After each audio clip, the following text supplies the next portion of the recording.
We're on the way to Marcus Messiah Garvey, the most Honourable Marcus Messiah Garvey's last residence in the UK.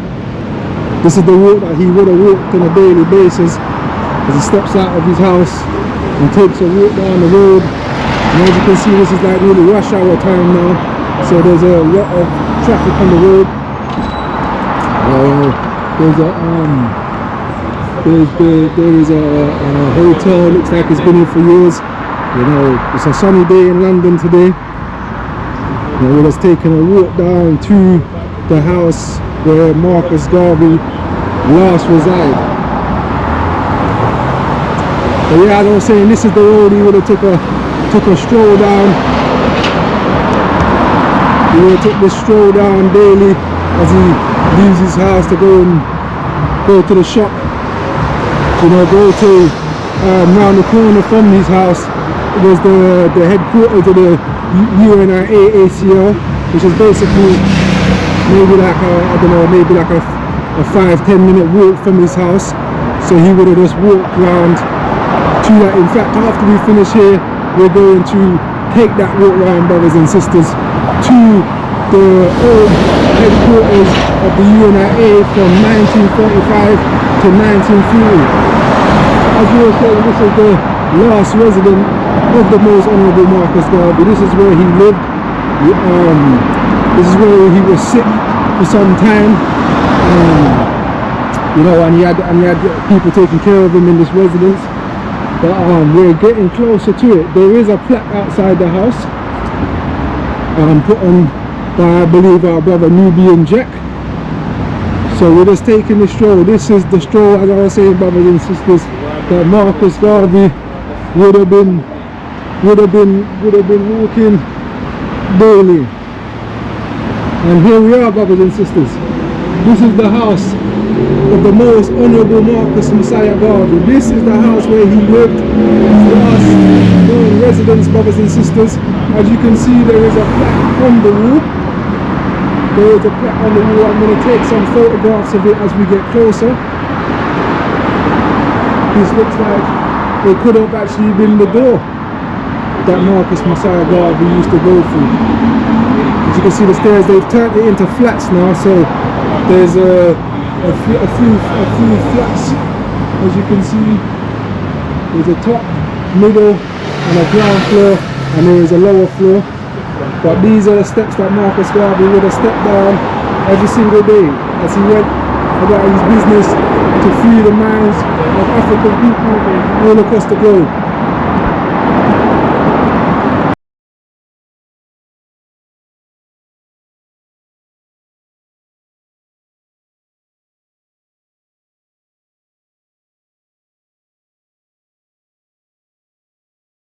So now we've left the house, and now we're going to take that walk that Marcus Garvey would have walked to the headquarters of the UNIA. Like I said, it's a short, maybe a 5-minute walk from his house. He would have walked these roads on a daily, and like as you can see, it's quite a busy road. You know, I'm not sure how the road would have looked in the 1930s, but I presume it would have been very similar. As you can see, most of these houses, they are the same houses that would have been around in the 1930s. These houses, as you can tell by the architect, they're quite old. So as I was saying, this is the road that Honourable Marcus Garvey would have been walking every single day as he goes home and as he heads out from his home to the HQ of the UNIA. So walk with us, brothers and sisters.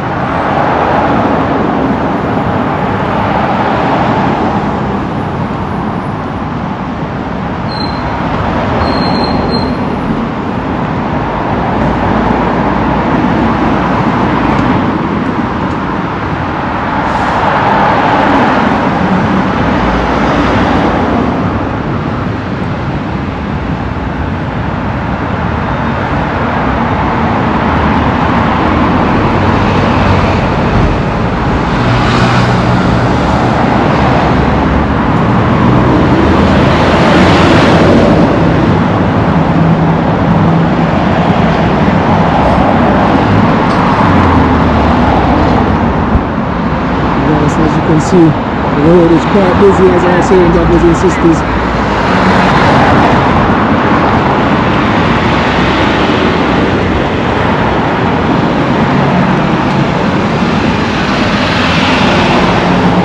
This is the junction. This is a very, busy junction. I don't know, those buildings across the road, they look like new builds, so I doubt that they would have been around at the time of the most Honourable Marcus Garvey. That's Hospice Road. That pub could have been there though. Famous Three Kings, that's possible that was still there.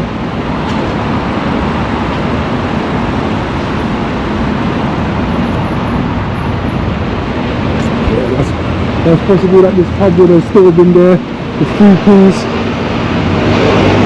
England is famous for their pubs. Right man loves a good pint. This is the famous West Kensington station.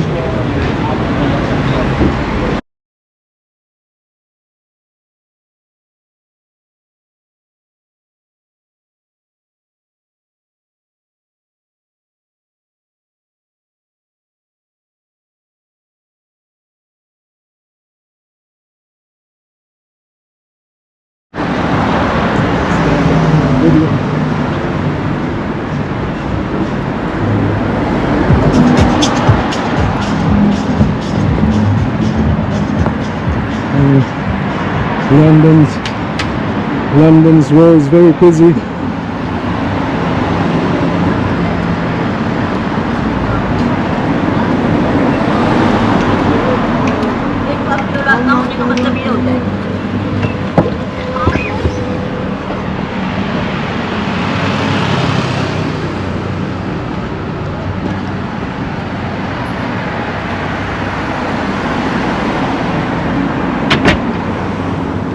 Okay, here we are, brothers and sisters. This is Burma Crescent, and the UNIA headquarters was at number 2. So now as we take a walk to try and find number 2, brothers and sisters. This is number 3. This is number 2. As you can see, brothers and sisters, we have 2 plaques here on the building as proof of the great Honourable Marcus Messiah Garvey living here. There's one here that says this building was the headquarters of the Universal Negro Improvement Association from 1935 to 1940. The UNIA is an international Pan-African movement funded by Marcus Messiah Garvey in 1914. There was an older plaque that was put here sometime before, as you can see there. It says Marcus Garvey, black visionary, philosopher and liberator. It looks like it's the same architect since that time. I'm not sure 100% about the brickwork, but it's possible it could actually be the same brickwork also. It's a huge building.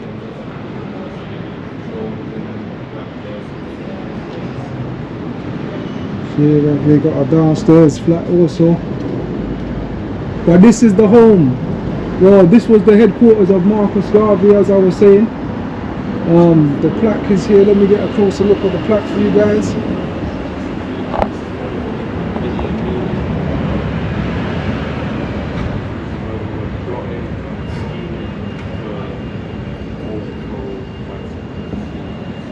Show you the other plaque that's on here.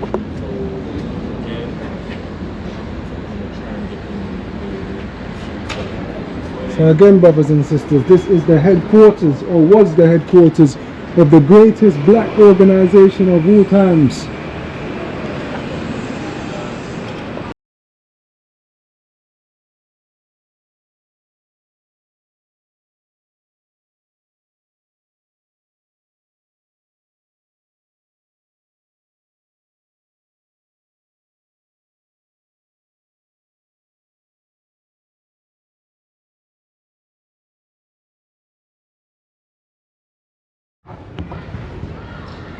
For bonus footage, brothers and sisters, we headed over to the Marcus Garvey Park.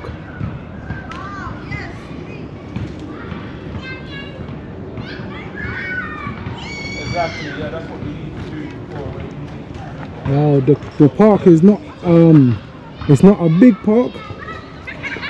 It's quite small.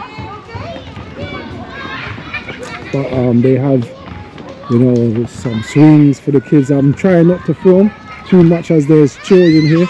Out of respect for the children, we don't want to film the children playing. But I will take you over to the wall.